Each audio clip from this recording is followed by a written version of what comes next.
We have a fully accredited K through 12 program. It's Christian based. It gives you all the traditional courses that you're going to need in order to get a real, accredited high school diploma. It's K through 12. But, to be able to go to college, if you choose to do so, be accepted in universities all over the country. I think of what is the Remember the Titans? You remember that movie, right? Remember the famous Denzel Washington line where he's just like, if you baby these kids, you're crippling them for life. Oh, yeah. That's great. Right.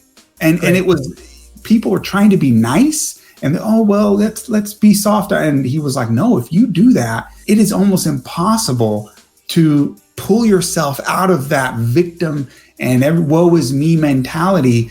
You have to teach these kids resilience. And that's the kind of stuff that we try to instill in them, through the lessons that we have.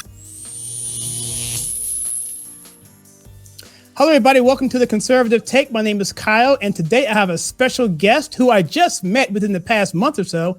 His name is Joshua Fontanilla, and he is an awesome dude. You should check him out on Truth Social if you do nothing else in life. Follow him on Truth Social right now. Yes. So, Josh, how are you doing, man? My friend, how are you? I'm good, man. I'm good. I'm glad to be here. Thank you for inviting me on. And I was wrong there by not introducing you as the Think Exodus founder and president. Is that correct? Yeah, founder, CEO, co-founder with my wife. So and the website is thinkexodus.org, but the name of the school, Exodus Institute. Okay, there we go. People mix that up all the time. No big deal. Okay, yeah, I want to make sure I got that right. So, Think Exodus is the handle on your social media. And on the website, yep, that's at Think Exodus everywhere, pretty much. And then thinkexodus.org is the website, but the name of the school is Exodus Institute. And we're going to talk about that in a few seconds here. Okay. All the links are right below here. Everything you need to know, we're going to talk about that. That's the focus of this video, but I want to get you to know who Josh is and how this came about. How did you come up with this idea, you and your wife, come up with this idea of Think Exodus? Yeah. How did we come up with the school? Honestly,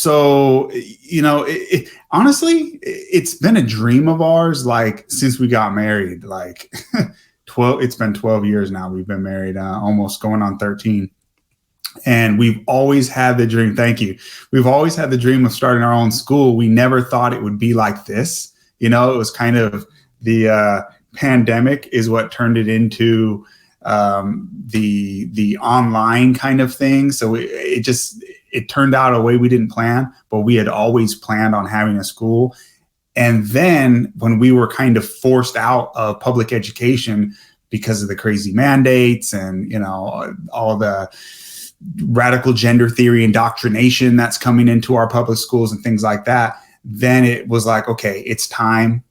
We've got our teaching experience. We've got our credentials. We know what we're doing, and they're getting crazy. It's time to leave public schools and start our own school. So, it's been a long time coming. It's awesome. I have not actually signed up yet. I think my wife and I are working on a curriculum that we're going to get on, but we're definitely going to get on there because our son is homeschooled. And, I think it's just fantastic. I want to talk about that a little bit some more. But I really want to get back to you as a person, because I know you're a teacher as well. And did you grow up in California? Is that correct? Yes. I'm from Salinas, California. If you know the Bay Area, we're, just a little bit south of San Francisco, San Jose, and the Central Coast, Monterey, Bay. If you're a golf person and you know the Pebble Beach Pro-Am, the AT&T. The cliff shot that Tiger Woods hitting the water. And then he cussed on live TV. And then instead of taking a drop, took the same shot and hit right down the fairway. I'm like, this guy is incredible. Anyway, I digress. Pebble Beach is amazing. Yep. Go that's ahead. Not far at all from where I grew up. Although I never went there as a kid. It's interesting because Salinas it's a very predominantly Mexican community. And we had the beach right there, and we just almost never went when I was a kid. It just wasn't, half hour away. But yeah, it's like night and day. Pebble Beach versus Salinas, where I grew up, is night and day. Oh, really? But yeah, that's where I'm from. Steinbach country, John Steinbach. So in that time you grew up, there's a lot of changes now in terms of education. I mean, did you go to public school? Did you go to private school, or were you public? Yeah, for sure. And how is it? And how is public school different now? Because you left California, but I'll get back to that. But how did it change from when you're growing up being in public school in California to where it was when you left? I mean, it's not even. I told you softball questions. I told you softball questions. That's a big softball. There you go. Yeah, it's not even the same animal. I mean, I remember when I was a kid, like, I didn't know anything about my teachers. I mean, you may vaguely know that the teacher was married, but like, other than that, I didn't know my teacher's personal life and their sex life and all this kind of stuff that these teachers are pushing nowadays. And I mean, I remember worksheets and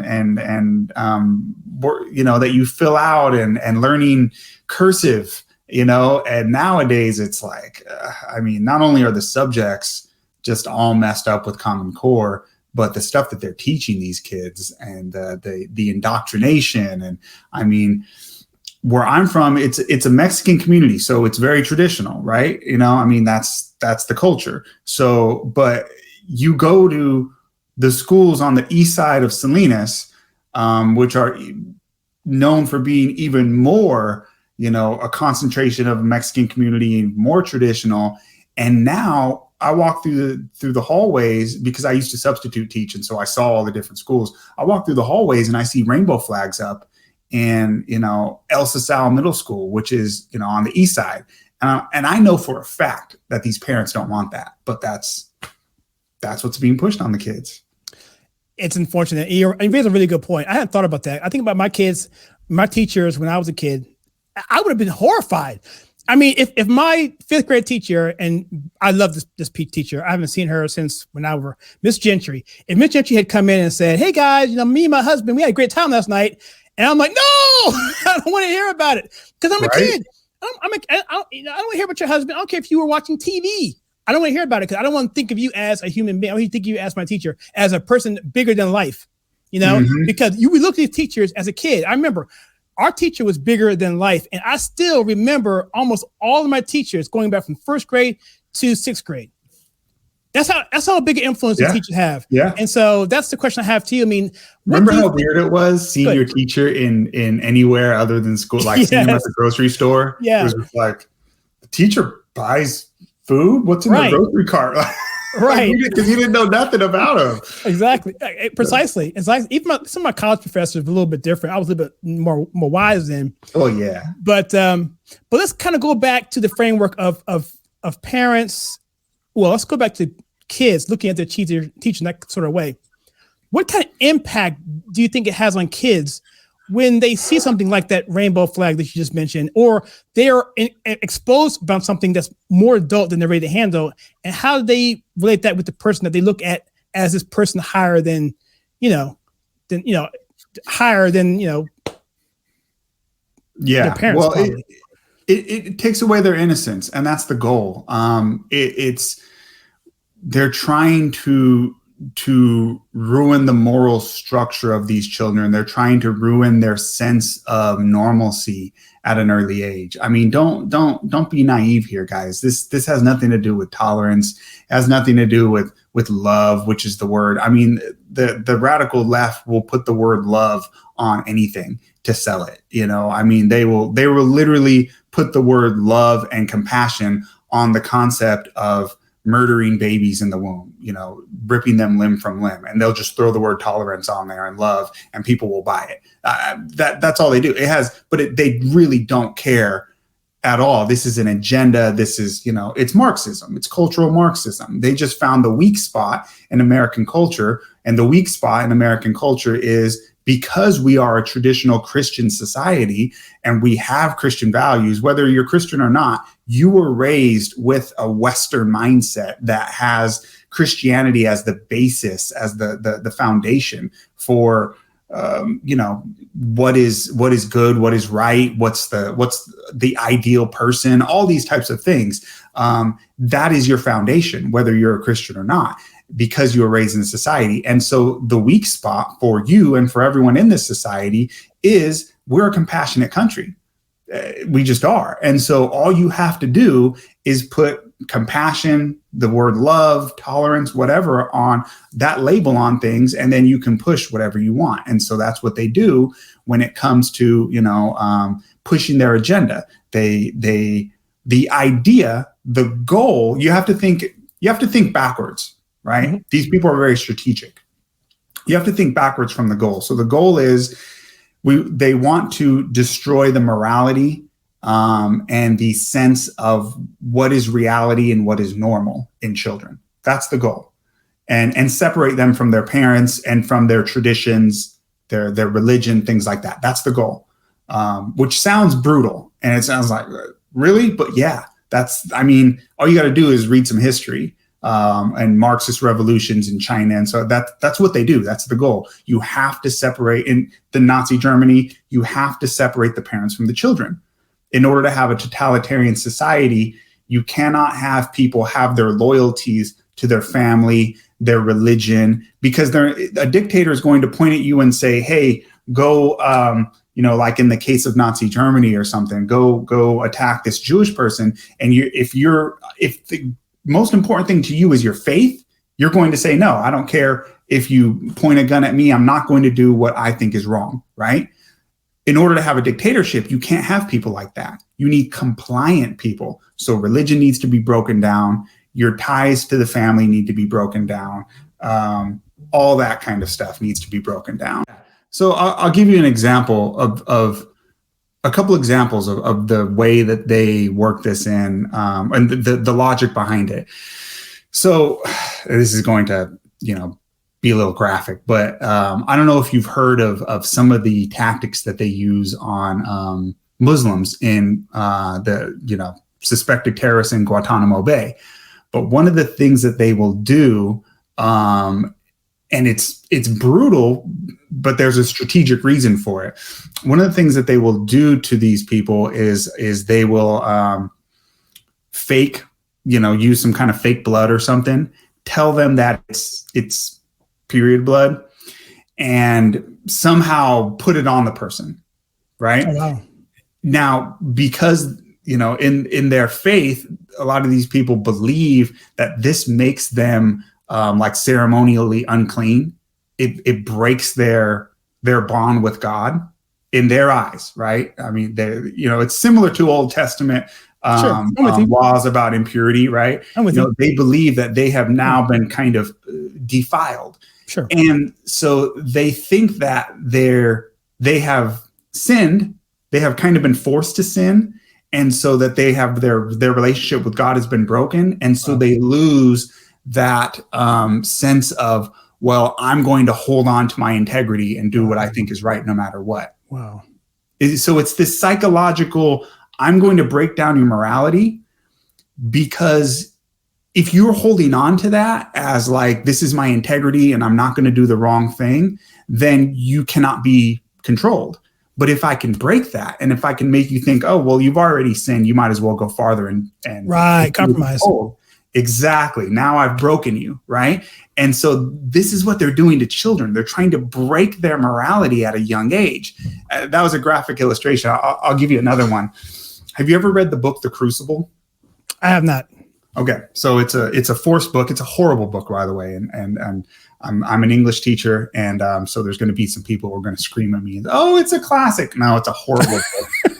It's written by It's written by a communist, and the whole agenda of it is to push communism. But it is something that's required reading for most kids around 11th grade, and so. It's a book that you had to teach as an 11th grade English teacher, which I was. One of the main ideas of it's about the Salem witch trials. Okay, that's the idea.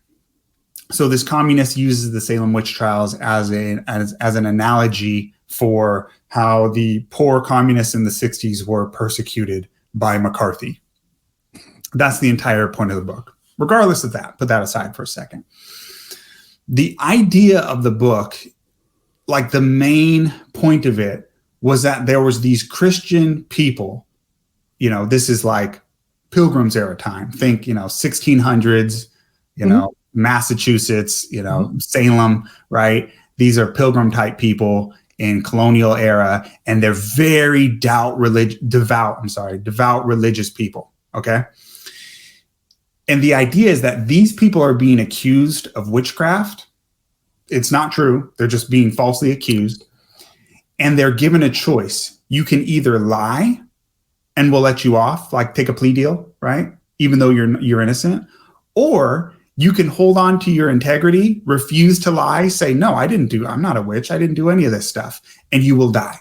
They'll hang you or something, right? That's the climax of the book. Sorry, spoiler alert if you never read it, but it's a garbage book anyway. But the point is that these very devout religious people do not want to do something that is against their morality.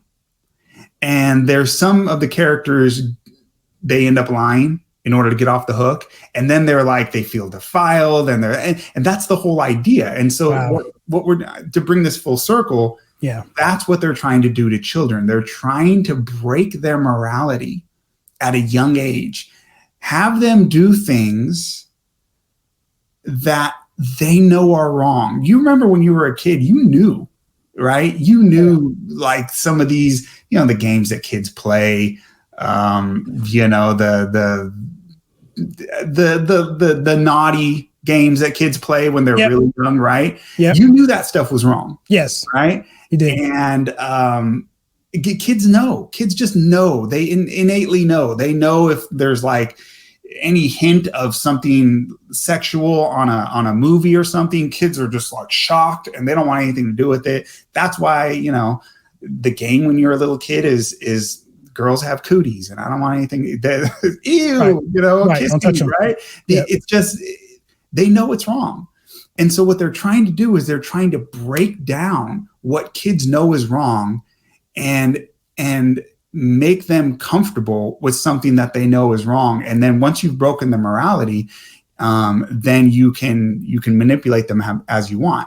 Also, it makes it so that you can separate them from their religion and from their family, from the traditions that they have. So if you can convince a kid at a young age to be trans because it's being pressured on them, the idea is being given to them. Well, now you have to the regime in their mind, hopefully you've made it so that kid has been estranged from their family and their religion. And if you can go even further and get them to mutilate themselves, well, now you've got somebody who is really separated, hopefully in their eyes, for life. And you may even create somebody who is an invalid, and that's very useful for a dictatorship. You want people who are dependent and easily manipulated and who are mad at the world, and then you can go and tell them, well, and all of your problems. Right? You know what? You just I'm going to give you a little anecdote here from the TV show 24, and then I'm going to piggyback on what you just said. Jack Bauer in the first season of 24 TV show came back in the early 2000s. He was a guy who was called in because he had integrity, and he actually turned in his own officers. And they asked him, why did you do it? He said, because I didn't. He said, you can't compromise one time. You compromise one time, that's it. And to the entire series, 8 seasons, he kept his integrity the entire season. And that's one of the few characters I've ever seen on TV who never compromised his principles. And he lost a lot of things for that. Second thing I want to talk to you about is you basically summarized Uncle Tom Part 2, which came out today, and where they basically talked about, and I didn't realize a lot of this, with Karl Marx, and you know about this, where basically he was like, I want to dethrone God. And so, like you just said, it was like getting people who are young and angry, and that way they can easily manipulate it. And that's kind of, you said it much better than I'm saying it, but this is something that is so apparent now. And one last thing is that this is totally a spiritual issue. We can no longer not talk about God and, good and evil anymore. We have to talk that, because that's where it's coming down to, the brass tacks. There's no ignoring it anymore. There's no Christian saying, well, you know what? It's just one little thing. No, we're past that part. What do you think? What do you thought on that? Yeah, absolutely. I mean, and that's the other thing, is that we're being forced to choose a side spiritually. I mean, like you said, you can't, you can't just claim that, this is, I can just stay on the sidelines or stay neutral. Like, they're putting it in your face. Yeah. And this is one of the areas where I have to disagree with our libertarian friends who want to just kind of, let's just, the most important thing, freedom. Some of this, you need morality laws. You do. That's why I tend to lean more to being a conservative as opposed to a libertarian. Is, our founding fathers understood, and the people who have studied the history of this country and have studied world history in general understand you have to have morality laws. You cannot, like, I don't know if you're familiar with what's the book, the French, I'm forgetting his name now. Tocqueville. When he came to America. And the name of the book. We have to be good. I don't know the name of the book, but America is great because it's good. You know the quote, right? Correct. Yes, yeah, absolutely. maybe you can find that. And one more thing, you talked about how everyone, no matter where they were, if they were in the sticks, if they were in their cities, if they were wherever, they all knew how to read. They knew the Constitution. They knew the laws. It was really powerful. Yep. Right. So, I mean, they understood. Our founding fathers knew you cannot have a republic where men self-govern. They don't need a dictatorship to govern everything they do because they're governing themselves. Men will not naturally do that unless they have morality, and you won't do that unless you're a religious people. And so the idea that we can just have unfettered immorality and no rules in society, no laws on that, let's just legalize prostitution and let's legalize, tell the kids whatever. Heroin, like in Pennsylvania.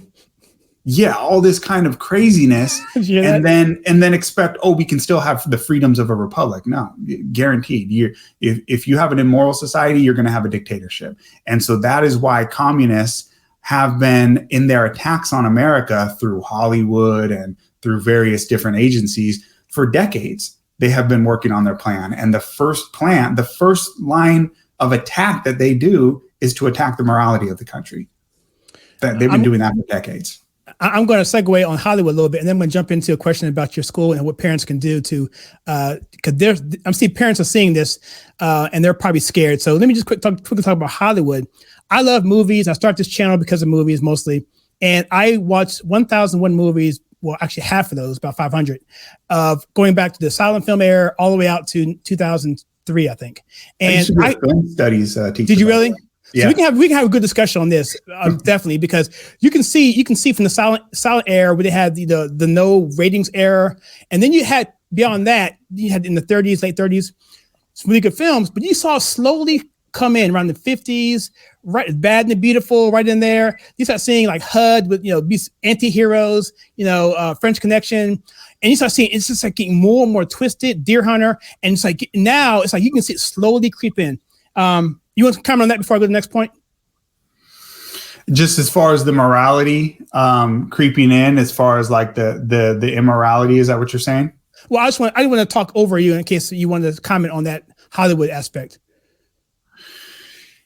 Yeah, I mean, that's something that it's goal number one. Like, for people who think that there's some kind of difference between like the raid that just happened on Trump's property, right? And the fact that we're having government overreach to, shut your business down, or, that they hired 80,000 new IRS agents. And all, that is directly connected to the immorality that you're seeing on TV.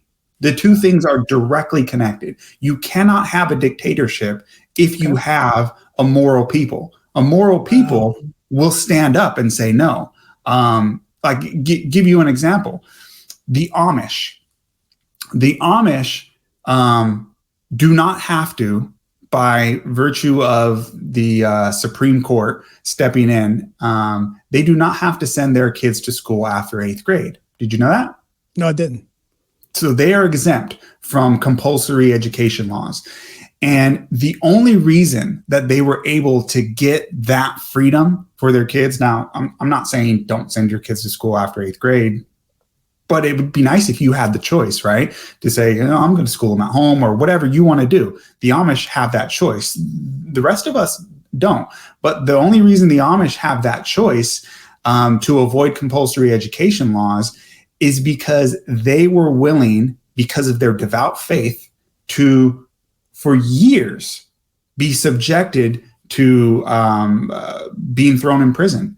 They had multiple of the parents say, you know what, we do not want our kids going to these schools, being taught evolution and all this other. I mean, this was back in, you know, like the 80s and stuff, where it's not even nearly as bad as it is now. But they were so, because of their faith and their morality, they said, this is what we believe. We are not budging on it. And compulsory education law said, well, you don't send your kids to school after 8th grade. We're going to throw you in prison. And multiple Amish parents thrown in prison. They'd rather do 5 years, whatever it was, in federal prison than back down on their faith. And they did this over and over and over again until finally so many of these cases happened. They appealed and kept appealing. And finally they went to the Supreme Court, and the Supreme Court said, look, clearly these people are not just doing this on a whim. Right.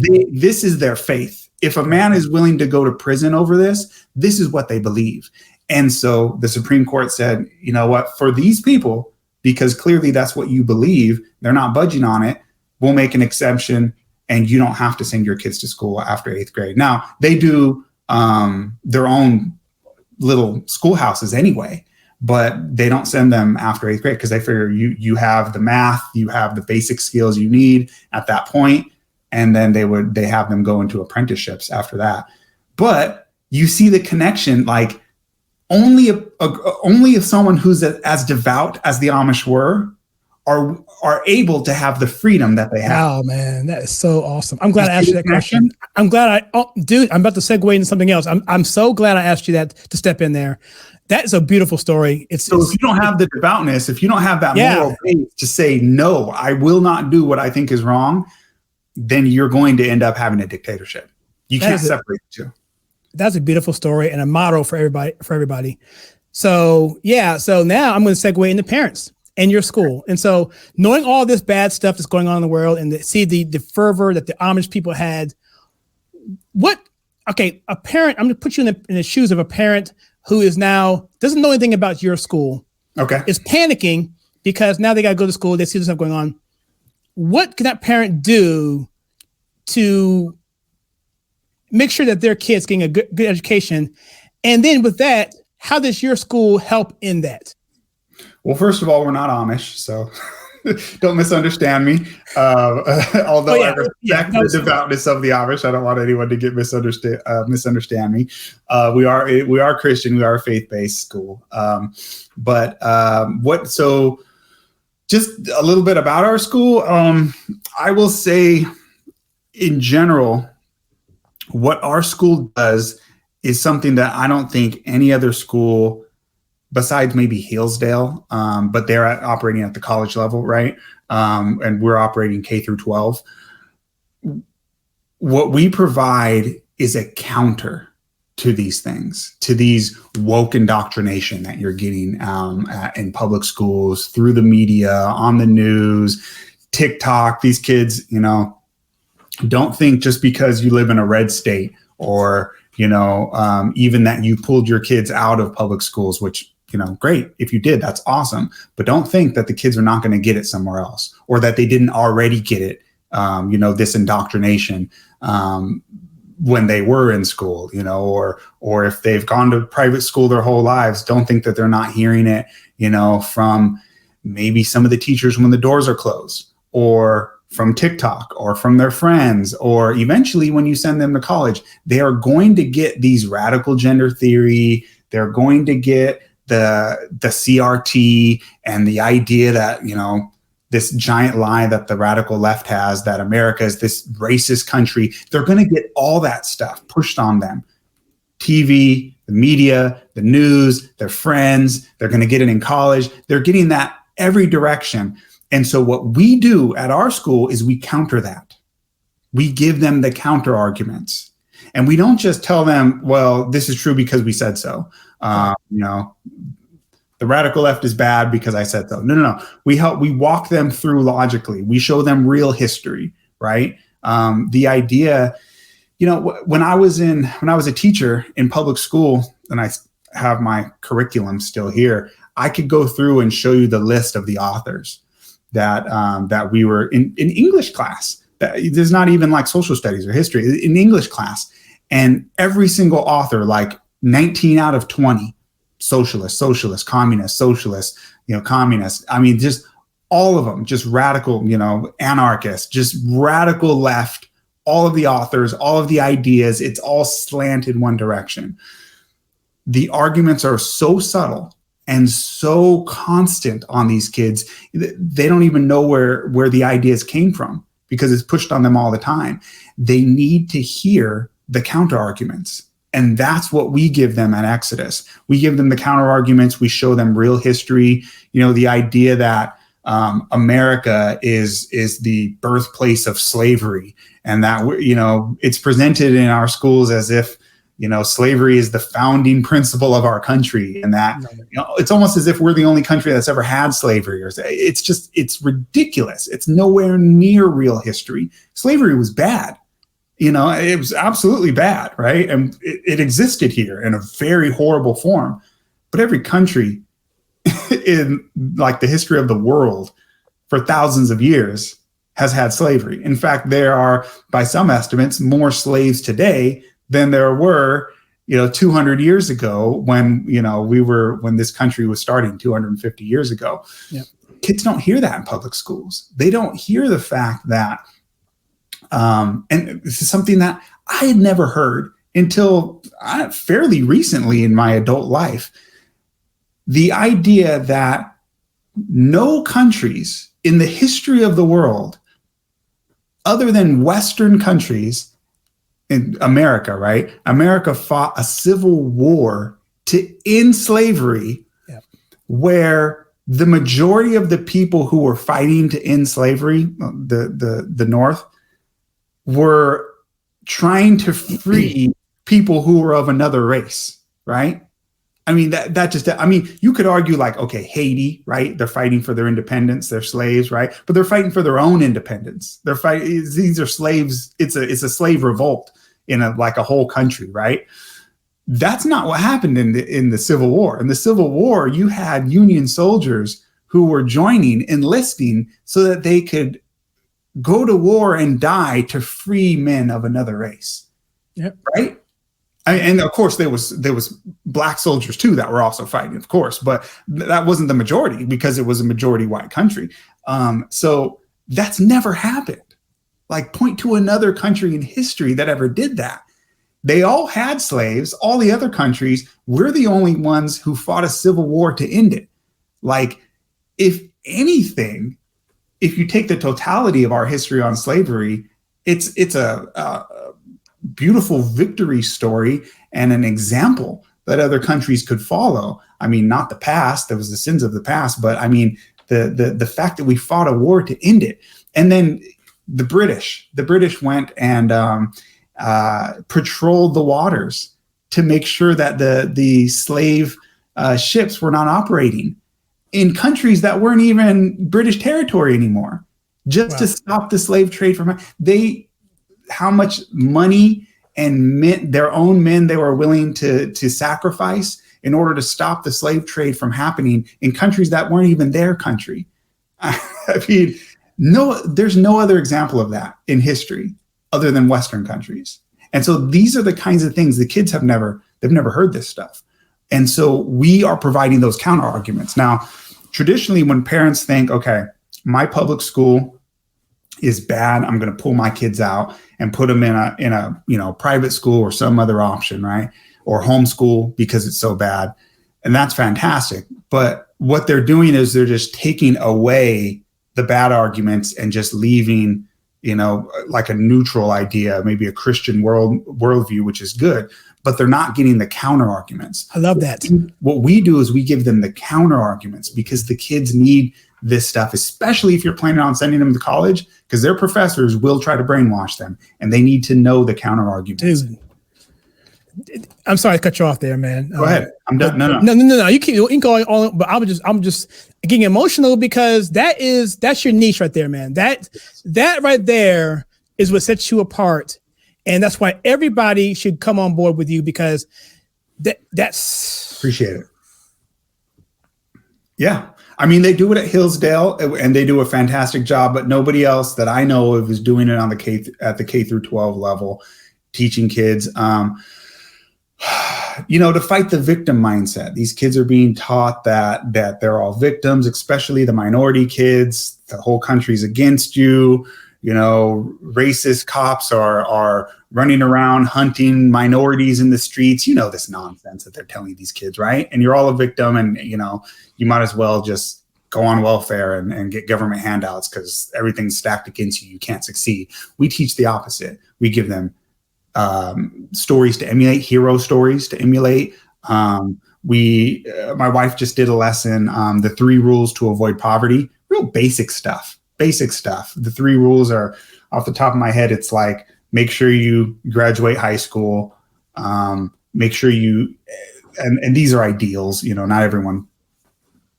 My mom didn't follow these examples, and I'm sure a lot of people did. So it's no judgment, but this is just statistics. If you follow these rules, you're not going to be poor. Make sure you graduate high school.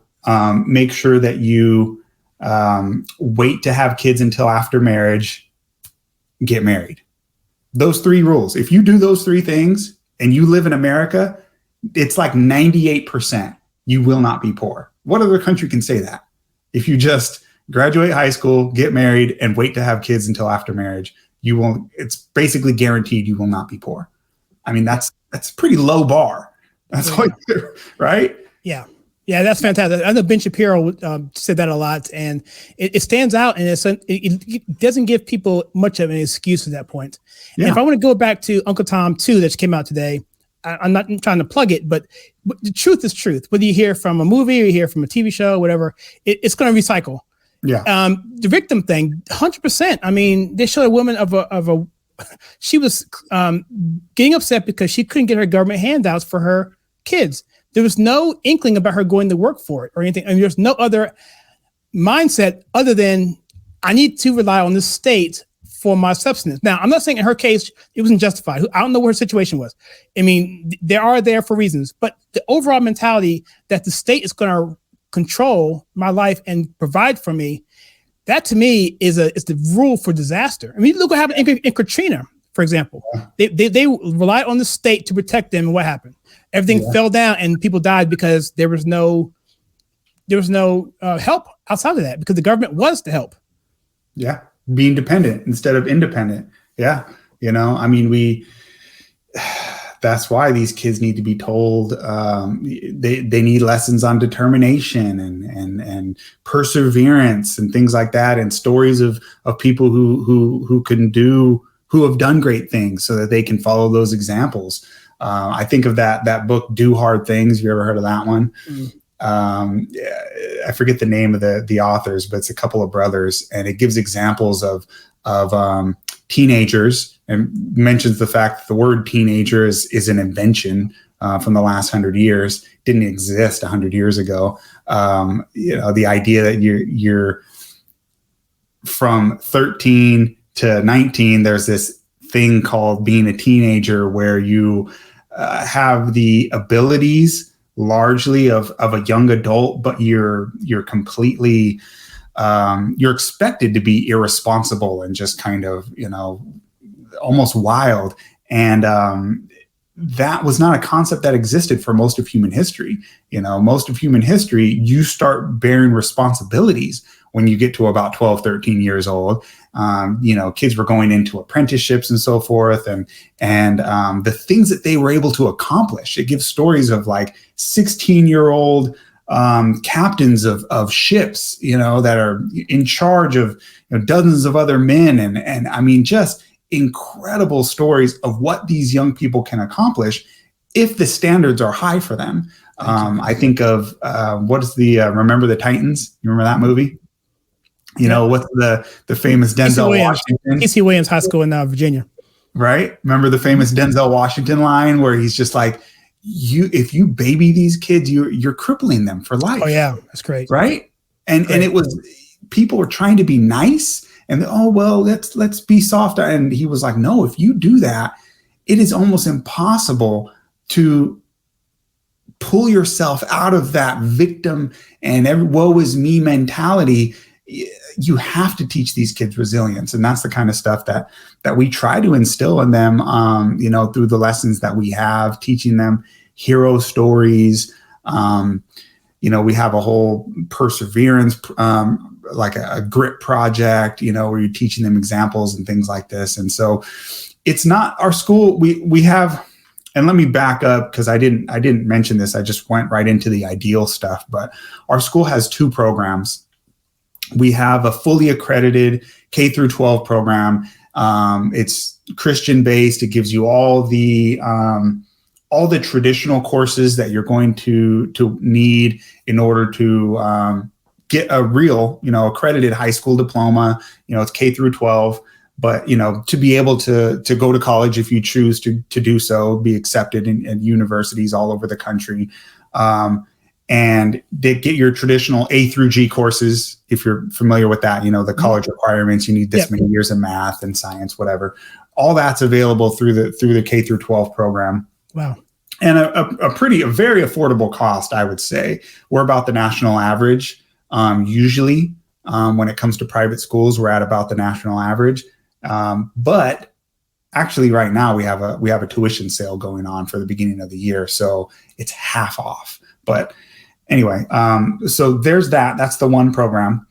The other program is our enrichment program.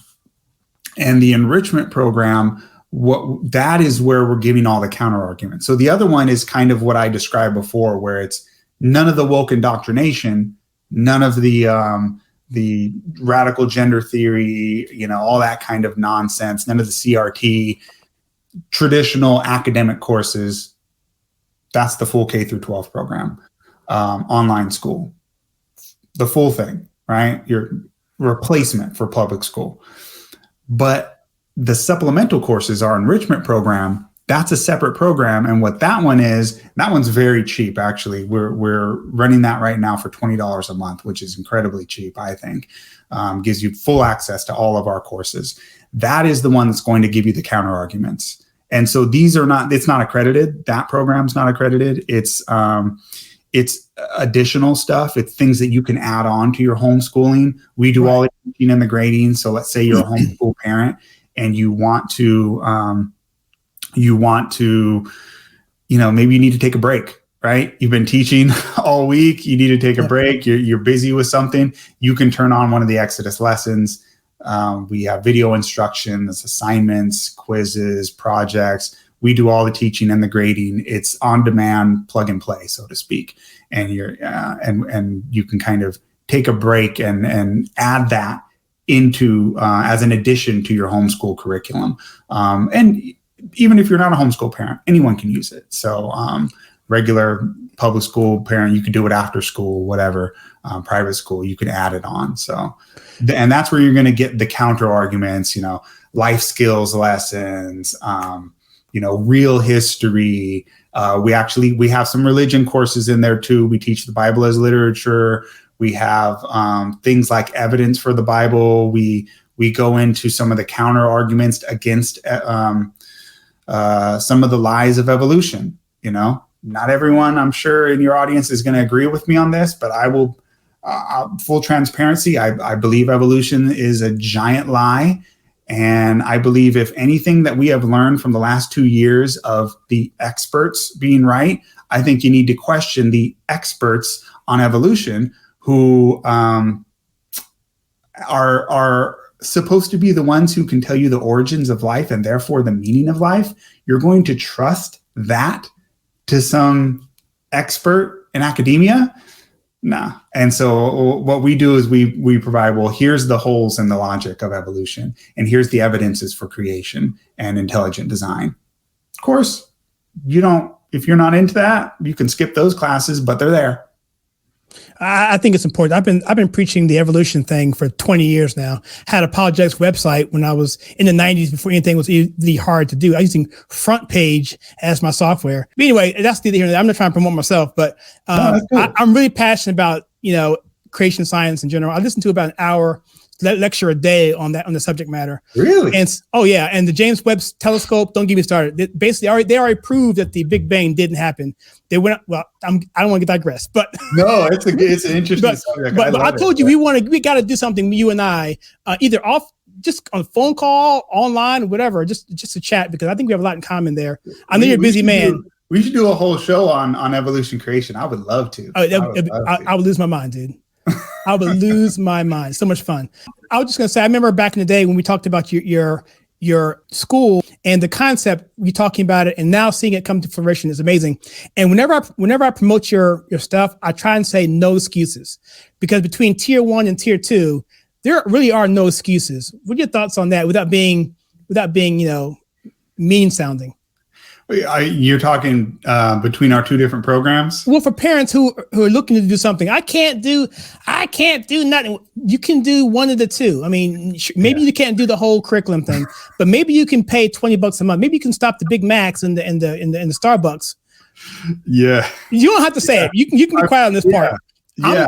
I'm pushing you. I mean, I'm saying cut the Big Macs, cut the Starbucks, get the $20, do it for a couple of months. And see, it can't be no worse what you have now. We have tried to price this where it's accessible for anyone. $20 a month. I mean, I get it. Some people, times are hard right now, especially with Biden in office right now. The economy's not doing great, but $20 a month, I think most people can afford that in America. If you compare it to some of the other homeschool curriculum, there's different programs out there where you can buy a class, there's a lot of them. I don't know if you've seen those types of things where you can I have buy one class at a time. And it's usually $8 to $10, per class. Right. Whereas our deal is $20 gets you full access every month to as many lessons as you want. You get full access to our entire catalog. We add new lessons, usually every week. I don't guarantee that, but usually every week we add new lessons. And you get access to the new ones too. So as many lessons as you want, $20 a month, that's a pretty good deal. Also considering the fact that it's on demand. We have an app. You can, access them on your phone, your computer, your laptop. We do all the teaching and the grading. It's not just a curriculum that you as the parent have to teach. No, we do it all. You don't just make sure your kid does it. We can't make them do it. It's not accredited and they're not going to get a grade for it. So you got to motivate them. But the other cool thing that we do is we try to actually make these topics relevant. So, and we try to teach it in a way that's relevant. A lot of these online programs, and there's some good ones out there. I'm not trying to say all of them are bad, but there are a lot of them, especially the on-demand ones, where they're similar to, have you ever done human resources training at a job where it's you just kind of press through to the next video, to the next video. You just keep pressing, keep going. And then there's some quiz. And usually you can just kind of guess the answers. And this is just, and it's made by some corporate focus group boardroom. And it's just very bland. And we try to make ours with engaging, interesting topics. It's myself and my wife who do the teaching. And we try to do hands-on projects as well. So I'll give you one example. Of course, there are quizzes, but we do more than that. We do things like, I have one lesson that's on culture, because I think that's one of the most important subjects to debunk the myth that America is this racist, systemically racist country, what the radical left says all the time. Yep. So they try to point to statistics, outcomes of different racial groups and say, well, this proves racism, right? How come so many Black and brown minorities are doing less, are not as successful economically, or, all these different, arrest rates and things like that. And what we try to point out is, well, culture is the big reason for that. and one of the ways that you can show that is by showing that people who are Black or brown also, but from different cultures, like West Indians who come to the US, their income and their arrest rates are much different than those who are raised here. And so it's a different culture. It has nothing to do with skin color. It has nothing to do with, any of that. It's what culture were you raised in? And so we have a lesson. I have a whole series of lessons on culture to help students understand what that concept is. I start small. And so I start with teaching them the idea of culture using small groups that they belong to. So let's say you have a friend, a group of friends that you share a hobby with. You're in an after-school sports team, something like that, right? There's a culture on your basketball team or whatever it is. There's a culture in your English class versus your social studies class. And kids know that. They know, like, this class, the culture is a little more strict. This class, it's a little more loose. Like, there's different cultures, right? Compared to the different groups you're in, right? Mm-hmm. What's the culture at your church versus the culture among your group of friends, right? That's cool. And so what I do is I have the students say, okay, I want you to list the different groups that you're involved in. Your, sports groups, your family, use that as one group. If you belong to a church, that could be another group. List the groups. Then look through your list and pick two that are the most different, you think, from each other. Pick those two. And now I want you to go and there's a handout that the students print off the website. Take this questionnaire and go interview somebody from each one of those groups and ask them this list of questions. So it's real world. It's not just on the computer taking a quiz. It's, let me go out and I'm going to go talk to somebody and ask them these questions, write it down. And then there's a place where they, take a picture with their smartphone or whatever and upload what they wrote back onto the website. We give them feedback. And then there's also a place where they are supposed to use a website called Flipgrid. Let's change the name to Flip, where they record themselves like we're doing here, video recording, just kind of talking about the experience. So it's a lot of creative ways, projects and hands-on stuff that we're having them do, which some of these other programs I know I've looked at, and it's just, the kids watch a very kind of bland video and then multiple choice questions, and that's it, right? And we have videos and we have multiple choice questions, but we also have projects and stuff to make it more interesting. That's really good for two reasons. And one reason is that kids learn differently. And they've done studies with the Aborigines in Australia, and they would take a test of people in the Western culture, same test, and they would fail because it's a multiple choice kind of question. Then they would take the same test and do it in a way that they understand, in more words, in more paragraph and other kind of long form type of learning. The Western would fail and they would succeed. It's the same information. And so it just proves that people learn differently. Second thing is that this allows kids to get out of their space, interact with people, talk to people. And so then you're getting other kind of skills there that you're not even thinking about. To talk to someone and interview them, ask them questions, that's giving them a whole nother, and then to go in, look at it, upload it, and all that kind of stuff that goes with that, and then get analysis from that. That's all that stuff's coming in there that's way outside of a multiple choice question that you get on a screen. And all for $20 a month, and cancel anytime you want, try it out. I have people ask all the time, well, what's, I don't know. I want to see more about it. And we're working on samples and stuff. But for people, I say, try it out. You can cancel, we have a 14-day money back guarantee. Go ahead and try it. If you really hate it in 14 days and, within 14 days, you want to cancel, go ahead. We'll give you your money back, but try it out. I think they'll like it. And I think the students actually like it because we know, we've been experienced teachers. We know what is interesting to these kids, and that's what we're trying to do. We're trying to give a product that's not just a product for sale, but something where it's actually going to be interesting to these students. So that's what we're going for. Cool. Do you have any other plans you want to I think probably you can't say, but any kind of goals you have going forward, or anything else you want to say in terms of promotion, in terms of what you would expect parents to would get out of it outside of what they would normally get from other. I think you already covered most of it, though, I think.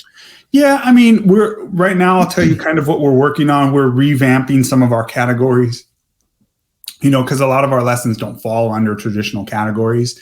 So we're revamping some of that, reorganizing some of the lessons as far as that. And we're working on things like animations. We're working on, we just have some really cool lessons that we're planning, that we're working on, putting out there.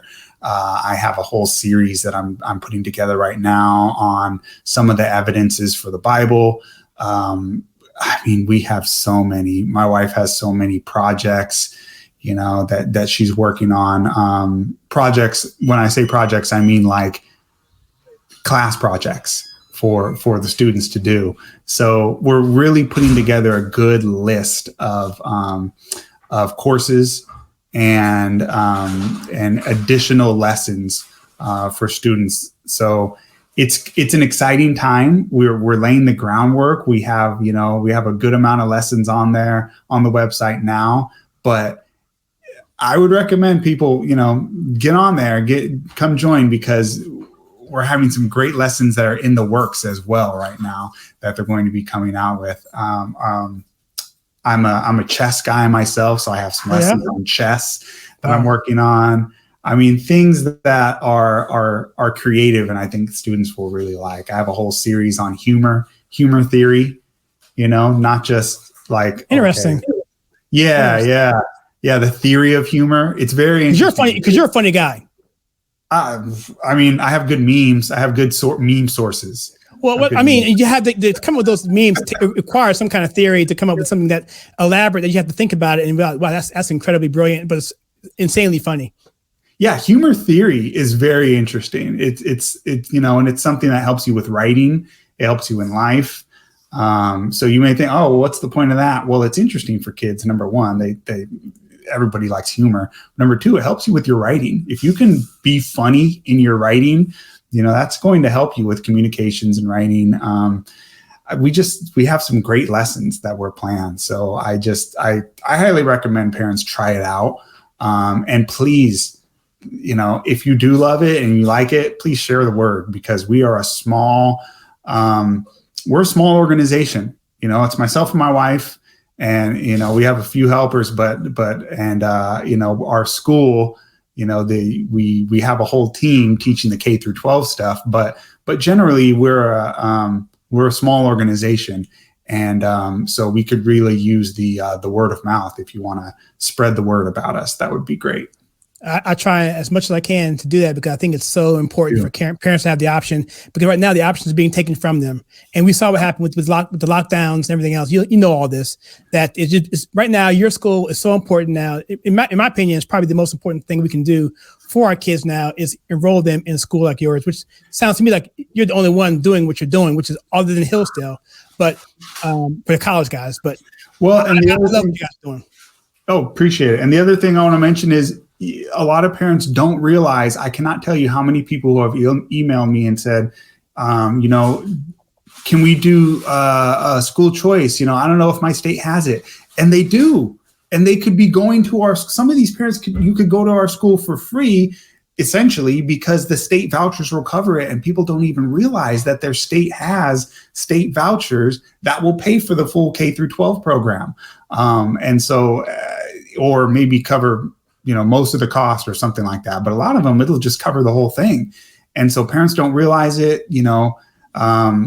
so that's something where we can help guide them, and show them, hey, your state does provide these things. So what I would say is, if you go to our website, thinkexodus.org, you will see that there are two options. There's the full K through 12 program. That is if you want a complete replacement for public school, a complete online school. Click on that if that's what you're interested in. And then there's an inquiry form. Once you click on that, you'll see no obligation inquiry form. Just ask some basic info, and then we will contact you, right? That's how it works. If you have your own school or you're a homeschool parent and you say, you know what, we already have our program. We don't need a full thing, but we want to add on the enrichment lessons. Or you're in public school, you can't pull your kids out, but you want to add on the enrichment lessons. That's the enrichment program. That's the one that's only $20 a month. So don't get them confused. The full K through 12 program is not $20 a month. It's more than that. I'm sorry, we can't afford to have a whole bunch of teachers and teach every subject for $20 a month. We can't do that. That's, money doesn't grow on trees. It's more than $20 a month, but it is actually 50% off right now. So it's very reasonable. And you said it's priced market wise, it's priced competitively. So there's no excuses. I mean, and half off, it's even more no excuses. So, Joshua, I thank you so much for taking time. We're about at an hour now. I love talking to you. I could just keep going on, but I don't want to. I want to respect your time. But I do want to give you an opportunity to. I think you already mentioned this yourself. But if you want to talk about, anything like, well, no, we won't go there. I was going to talk about your rapping game, but I don't want to get into that. I just want to say how people reach you, but they know how to reach you on Ethicist, but I don't know if you wanted to share with you any of your other things you're doing, like the rapping or even the chess interest groups you're a part of, or? Yeah, no, absolutely. So I do Christian hip hop as well. That's something I've done for years, all clean stuff. I talk about, current events, my views on religion and so forth. It's Christian hip hop. I was raised kind of with that background, kind of 90s hip hop. So that's something that I do as well. It's not part of the school. But as an educator, I've always been a communicator, and I always want to get a message across as many ways as I can. Sometimes that's in the classroom. Sometimes it's going to be in, musically. And so I think lyrics are a fantastic way that you can get a message across. So I'm on TikTok, True Social, Instagram, Twitter. You could find me on all those. Facebook, not as much, but I'm on there. Getter, all of those. Usually it's going to be Josh Fontanilla, at Josh Fontanilla, whatever. On TikTok, I think I'm Real Josh F. And then on True Social, it's Joshua Fontanilla. So that's the only one that's different. But the other ones is Josh Fontanilla. But yeah, I'm actually working on some music right now. I've just kind of transitioned. So there's going to be some more of that coming in the very near future. So if you like conservative hip hop, guys like Bryson Gray and Anomaly and guys like that. I would just say I have similar content, although my style is different. I grew up on the West Coast in the 90s, so I'm more into that boom bap. So if you you know what I'm talking about, you know what I'm talking about. I feel you. Yep. Yeah. So Bandcamp, there's a Bandcamp right now if you want to check out some of the songs. Just Josh Fontanilla. I'll try and find those links and put them in there. If you don't send them to me, I can. I'll find them. If I can't find them, I'll ask you. I'll put them in the description below. You guys can hit them up on that. And maybe we'll do a reaction video of some of your stuff too. That'd be cool. That'd be cool. Absolutely. There's a free mixtape on there. So you go to Bandcamp and there's a free mixtape on there. Go ahead and download that for free. Oh, nice. Cool. Awesome. All right. Well, Mr. Joshua, thank you so much for this discussion, and kiss your wife. And thank you so much for what you guys are doing for this country, for parents who are terrified. You're giving them an option. I say no excuses. And go check them out. Links are in the description. And Josh, I'll give you the last word and you can close us out. Well, thank you so much for having us on. We're definitely going to have to get together again and do a evolution and creation. I'm looking forward to that one. And we just appreciate it. And I love what you do, man. Likewise. Thank you so much. And everybody else, thank you so much for checking us out. For myself and Josh Fontanilla, I am Kyle Suggs at The Conservative Take. And if you like what we do here, we take pop culture and politics and filter to you right, then please click on the videos we have for you right